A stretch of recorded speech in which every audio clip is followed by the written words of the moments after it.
लातूर तालुक्यातल्या शेतकऱ्याच्या सिंचनाबाबतीत शिवकडे बैठक लावली होती आणि अनेक शेतकऱ्याच्या तक्रारी होत्या की जवळपास 1 वर्ष झाले शेतकऱ्यांनी विहीर पूर्ण खोदल्या, पण शेतकऱ्याला कुशलचा 1 रुपया सुद्धा भेटला नाही आणि मस्टरचे पैसे सुद्धा अद्यापर्यंत निघले नाही. उदाहरण तुम्हाला सांगतो, एक लासूरकर नावाचे शेतकरी या ठिकाणी हजर आहेत.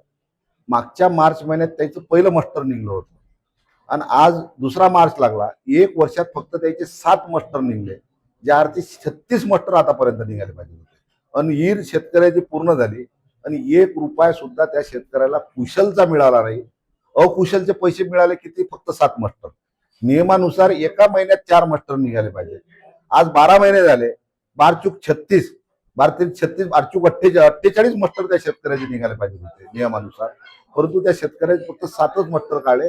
शेतकऱ्यानं पूर्ण विहीर खणली, परंतु त्या शेतकऱ्याला रुपया सुद्धा कुशलचा मिळाला नाही. असे अनेक शेतकरी, हजारो शेतकरी, जवळपास पातूर तालुक्यात 2000च्या वर शेतकरी हिरा मंजूर आहेत आणि 1000 शेतकरी असे आहेत की त्या शेतकऱ्याच्या याने जिओ टॅगिंगच अजून अद्याप चालू केले नाही. जिओ टॅगिंगच नाही झाले तर शेतकऱ्याचा बिलाचा प्रश्न निघत नाही. एकीकडे कुशलचे जे पेवरचे काम आहेत, त्या पेवरच्या कामाचे कागदोपत्री लाखो करोडो रुपये त्या ठिकाणी कुशलचे पैसे काढले.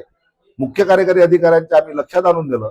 मुख्य कार्यकारी अधिकाऱ्यांनी चौकशी समिती नेमण्याचे आश्वासन दिले आणि लवकरात लवकर पेवर ब्लॉकच्या चौकशी करून ज्या अधिकारी दोषी असतील त्यांच्यावर कारवाई करू आणि शेतकऱ्याच्या संदर्भात 23 तारखेची डेडलाईन मुख्य कार्य अधिकाऱ्याने संबंधित कर्मचाऱ्याला दिली. 23 तारखेपर्यंत त्या शेतकऱ्याचे बिल काढा, पैसे काढा, कुशलचे बिल काढा. 23 तारखेला अंतिम आदेश दिला. आता 23 तारखेपर्यंत पाहू काय, तर नंतर नाही तर त्यांच्यावर कारवाई करू.